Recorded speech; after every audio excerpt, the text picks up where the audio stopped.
This week on Arts District, a symbolic death that one Denver performer says nearly everyone is an accomplice to. Who killed Jigaboo Jones? The title is intentional.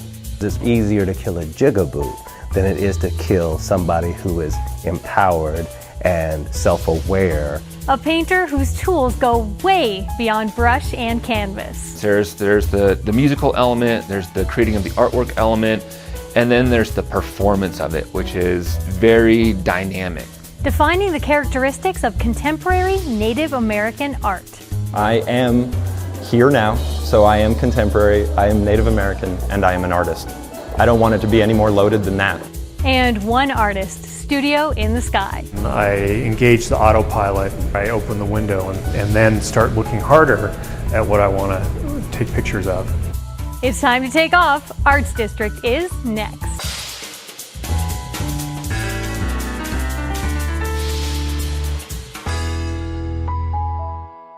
Welcome to Arts District. I'm your host, Carrie Saldo. Who killed Jigaboo Jones? It's the provocative title and primary question behind Denver performer Jeff Campbell's one-man show. The multimedia theater piece, which he wrote and stars in, is the fictional story of a fallen rapper and the 6 people suspected of his murder. The work presents taboo topics, ethnic slurs, and cultural stereotypes among them, that Campbell said he embraced in hopes of generating dialogue about the challenges that some young African-American males face today. Unfortunately, the fact remains Antoine Jigaboo Jones is dead. Who killed Jigaboo Jones? The title is intentional. His rise to fame was rather abrupt. At the peak of his career, he was struck down by a would-be assassin's bullet. With that title, people take notice. We wanted to know the essence of his philosophy of Jigabooism. To drive home the point of dehumanization. And you're watching Profiles in Black History on the KFC network. Dehumanizing language is at the root of the problem because it's easier to kill a jigaboo than it is to kill somebody who is empowered and self-aware and self-identified. Who Killed Jigaboo Jones is a one-man satirical murder mystery written and performed by Jeff Campbell. It's a little absurd and ridiculous, but that's what I love about it. I don't even like calling it theater, I like calling it multimedia underground storytelling. And that's what I tell people, come check this out and you know, what are you doing? I'm doing some multimedia underground storytelling. What? That sounds cool, let's check it out. If I said, I'm doing a play, they'd be like, all right, good luck. And then you hear all that is open up to you. Definitely wanted to meet people where they're at. And this generation, this newer, younger generation is hypersensitive to mass media and multimedia. They're just not going to go backwards in time to enjoy something, the traditional media format. So I wanted to dress it up. We brought in a couple of towers, you know, so you could feel the bottom of the music. And we brought in the screens and did some sketches on video. You can do it too.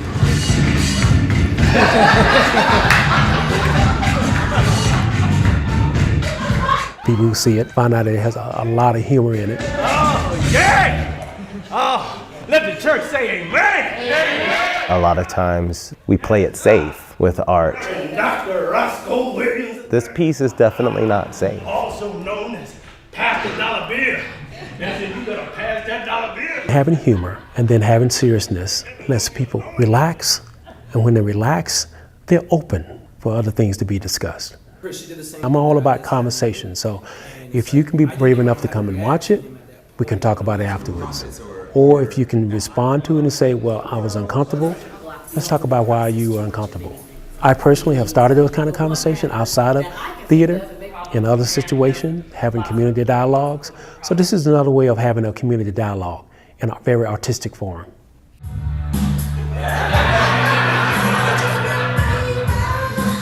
Campbell, a hip-hop artist himself, subtitled the play a one-man mockumentary on the hip-hop industrial complex. I'm very passionate, a student of the game. I love hip-hop, you know what I mean? And as I watch hip-hop and I watch the progression of it unfold, I look at characters or artists that are perpetuated through mass media, and I see and feel that they're being directed to be who they are. They're being directed to be the thug. They're being directed to be the pimp, to be the harlot. They're being directed to be these things. I don't want it, Ralph. Is that all that hip hop can be? Is that the only thing that sells? Give me a break. You're all being quite ridiculous. Coming from my experience as an artist, I'm seeing them exemplify these attributes, but I can also see the pain in their eyes. And so that was one of the main inspirations for me. Those experiences inspired the creation of 6 characters, and in performance, Campbell morphs from one to the next. A TV reporter, a teacher, a preacher, a music producer, a rapper, and a cop. Each character is unapologetic about their point of view. You're tuned in to KKKS 105.7, the best hip hop money can buy, where hip hop is made fresh every morning. You can hear things that folks are saying that like, wow, did he just say that? And the reality is they come from very real places. They don't come from some arbitrary, imagined place. They are very real.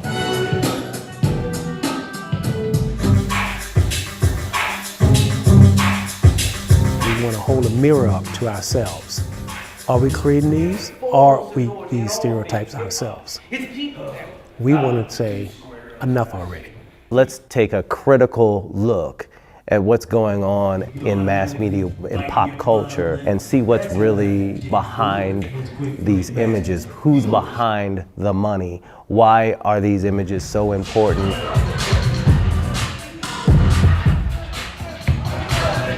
I think that preconceived ideas of who people are from certain communities definitely affects the way folks from outside of that community see them and deal with them.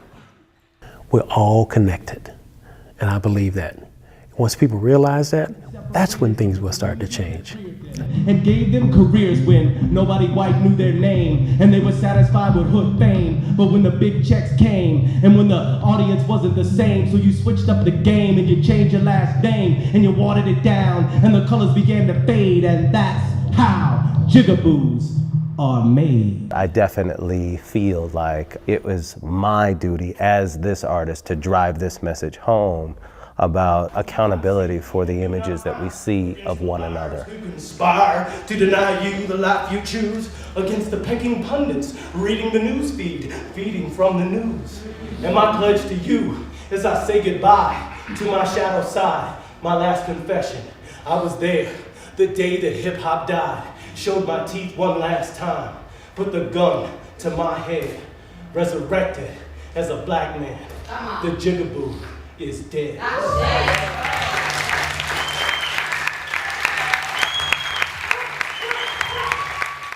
To learn more about Jeff Campbell's one-man show, check out our Facebook page. For this week's Arts Quiz, we look at another playwright, August Wilson. He's best known for his unprecedented cycle of 10 plays that chronicle the 20th century African-American experience. Each play is set in a different decade and collectively became known as the Century Cycle. Which classic song by blues empress Bessie Smith most influenced his playwriting? Was it A, I Ain't Gonna Play No Second Fiddle, B, Backwater Blues, or C, Nobody in Town Can Bake a Sweet Jelly Roll Like Mine? The answer coming up. Painter Brian Olsen defies the convention of the artist alone in his studio. Actually, there's very little solitude for this Denver-based artist who considers audiences a critical component of his work.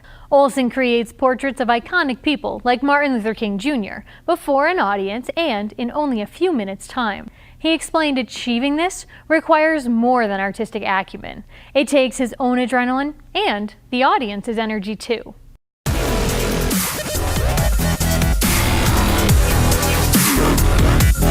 Every single show that I do is a complete surprise.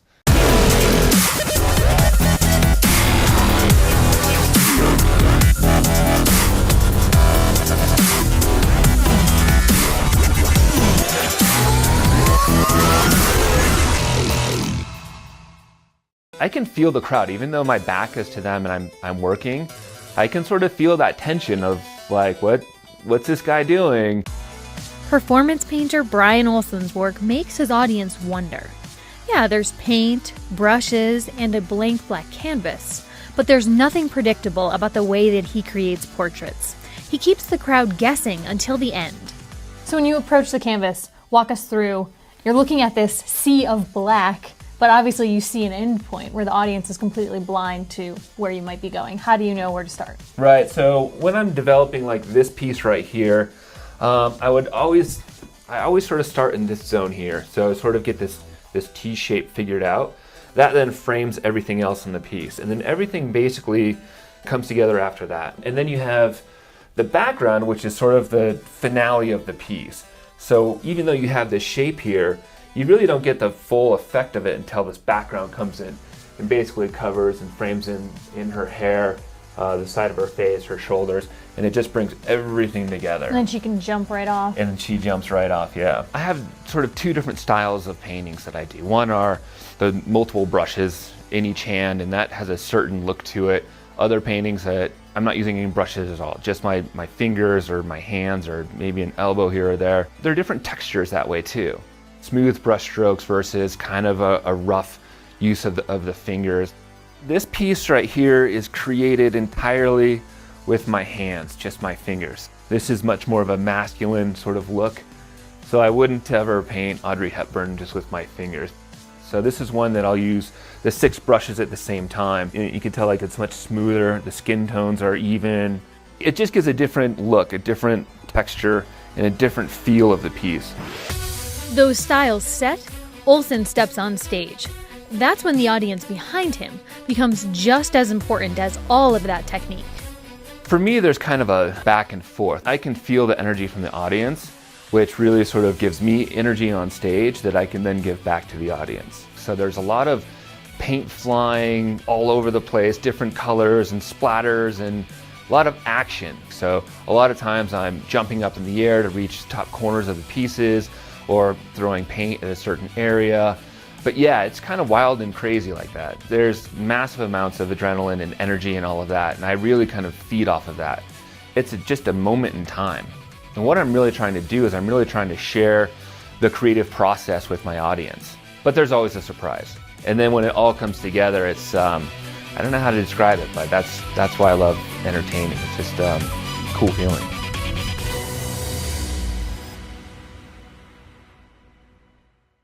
And a quick reminder that Arts District is more than a television show. You can hear the latest arts and cultural news on public radio stations KUNC and KUVO, and check us out online.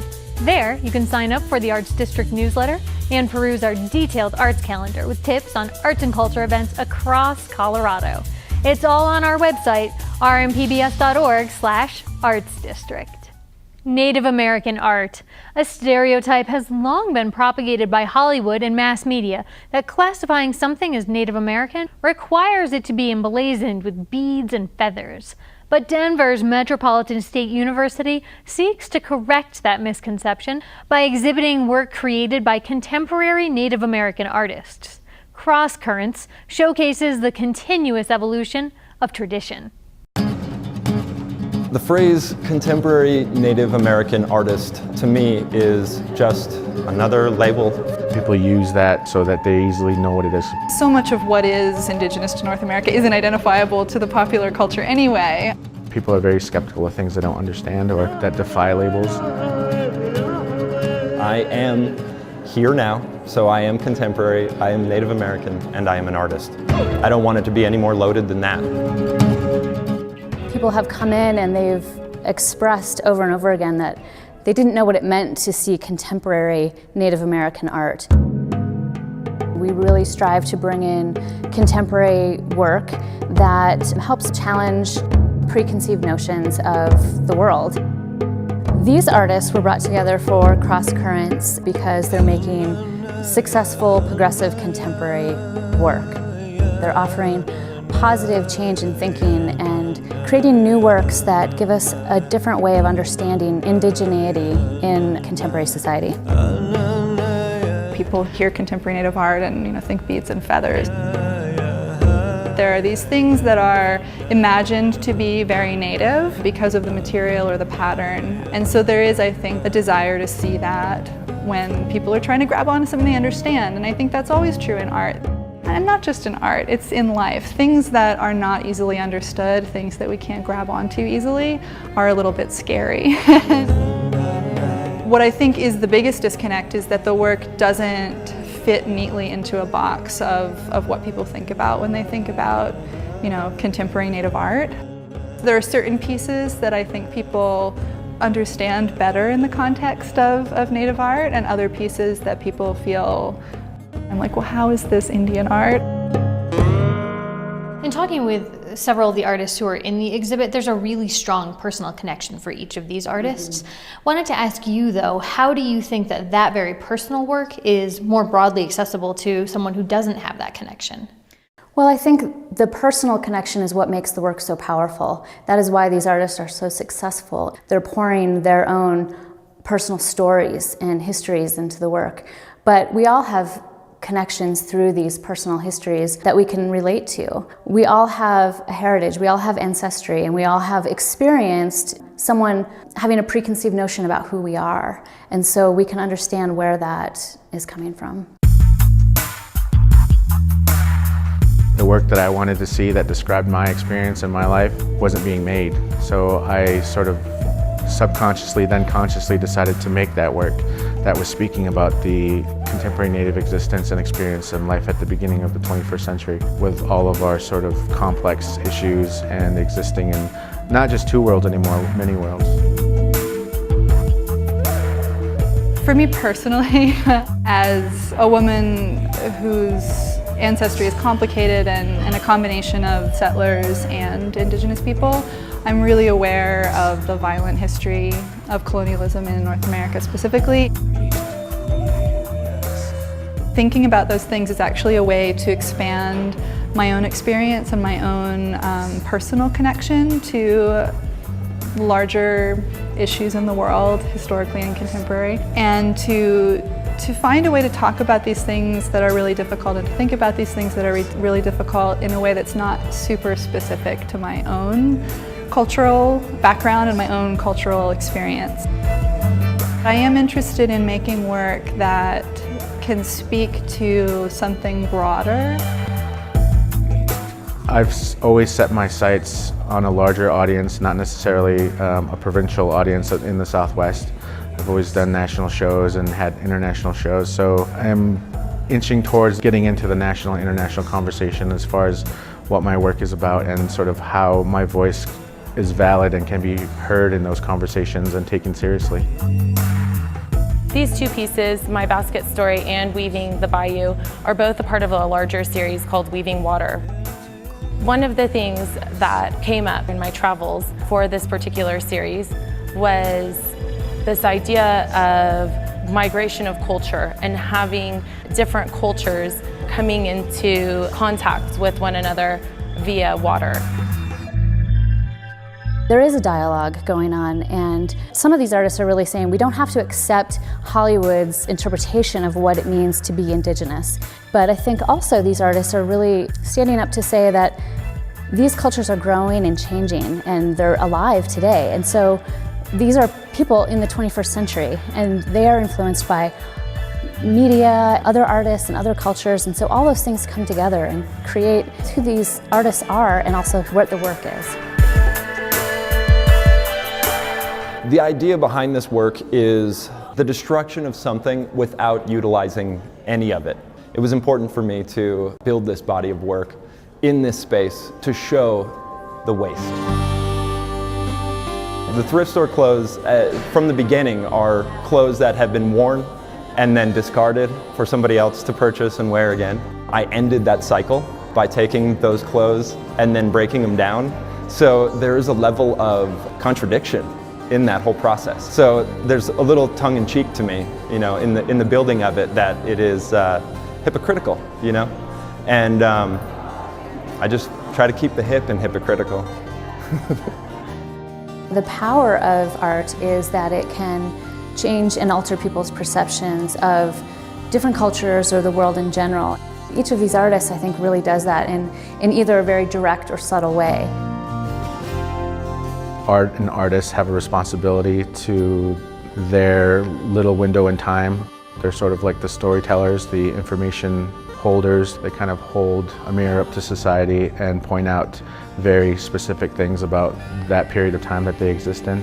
So I think it's the artist's responsibility to comment on society and mark time. Earlier in the show, we heard Denver playwright Jeff Campbell discuss what inspires him. For this week's arts quiz, we asked about a source of inspiration for well-known playwright August Wilson's work, a classic blues song by Bessie Smith. Which song was it? Is it A, I Ain't Gonna Play No Second Fiddle, B, Backwater Blues, or C, Nobody in Town Can Bake a Sweet Jelly Roll Like Mine? The answer, C. Wilson said that song made him recognize the poetry and everyday language of Black America and gave him the inspiration and freedom to use that language in his own writing. Evan Anderman understood the land around him differently than most growing up. He was, after all, the son of a geologist. Years later, his perspective has grown increasingly distinct and separate from the ground. That's because he's an aerial photographer. Surrounded by the majestic and often photographed Rocky Mountains, Anderman instead focuses on unique patterns and myriad other shapes that only distance affords. We took off with him to learn more. Cleared for takeoff on 17 left, then eastbound departure approved. 88 X-ray. Cessna 4 Foxtrot Romeo, monitor tower, good day. I think I really love flying because of my background in geology and looking at the environment around us. I'm looking for interesting patterns and relationships between things, a relationship between different patterns or lines. So I have a general idea of what I want to come out and shoot, but I also just look around for something new to see every time, just because it's different. Each day is different, the lighting conditions are different. I'm looking for the one element that's going to make an interesting picture, and I know generally what I'll find out here and how it fits into my sort of overarching theme right now. I had a technical background, I was pursuing that, and it just wasn't fulfilling me. And so after I graduated from college, I came back and worked for a consulting firm, and that wasn't really floating my boat. So I actually went to halftime and started taking a photography class. The current series I'm doing, you saw the farmland one, and then the energy's on there too. I can give you a tour of feedlots around Fort Morgan, and that's going to be the third show in the series. I'm just trying to show people what it looks like.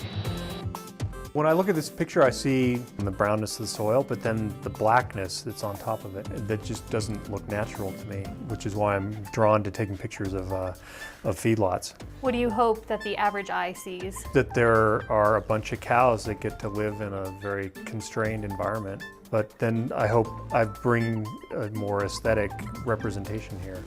So it's an interesting picture to look at just because of the geometry and the composition. I see something that's interesting, then I engage the autopilot, I open the window and then start looking harder at what I want to take pictures of.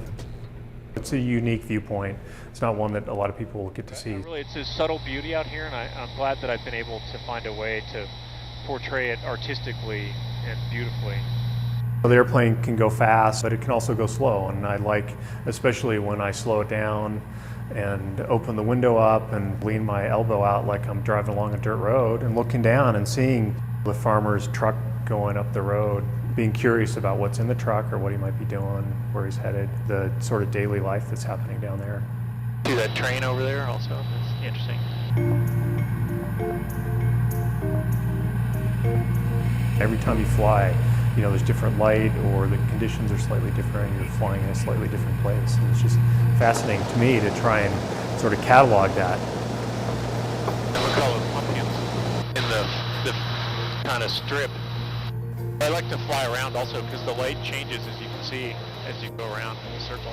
And then the challenge of what is that essential element that I need to have in my viewfinder to get the right picture.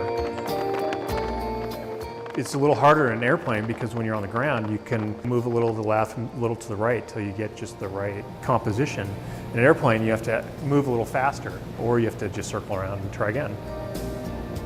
I've been flying in Colorado But also, lately I've been going out to Wyoming and Idaho and Kansas and New Mexico just to see what's out there. It's just more exploration. I have had the opportunity to travel throughout the world, and I've been to both polar circles and taken pictures there, and it's great to see all that stuff, but somehow I keep being drawn back to Colorado, and especially out to eastern Colorado. A lot of times people think Colorado and immediately they want to photograph the Rocky Mountains or something outside that is very apparent in its subject matter. How and why did you come to the decision to make aerial photography your medium, but also this particular portion of Colorado? The mountains are beautiful and I love going up there, but I just feel like that's where everybody goes to take pictures, and there are many iconic pictures of the mountains of Colorado. And they're beautiful, don't get me wrong, but I've always been drawn to eastern Colorado, the solitude out there, the barrenness. Also, I'm a slight introvert, so I like to get away from people. I grew up hunting and fishing out on the plains, and it always seemed to have a sort of subtle beauty to me. And I wanted to bring that same aesthetic from the nice landscape photos of the mountains to the eastern plains and show them as beautiful part of our environment too, and make people here in the city aware of that. If you drew like a Venn diagram of all the things that I do in my life, technical and aesthetic and creative and mechanical, I think aerial photography really brings everything together.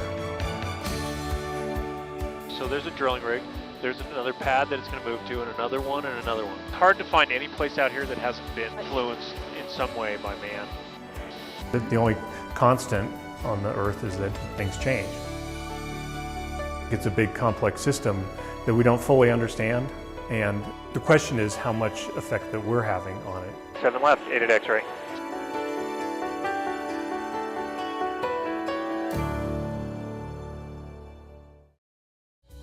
I'm Carrie Saldo. Like us on Facebook, follow me on Twitter, join our newsletter, and come back here to our studio next week.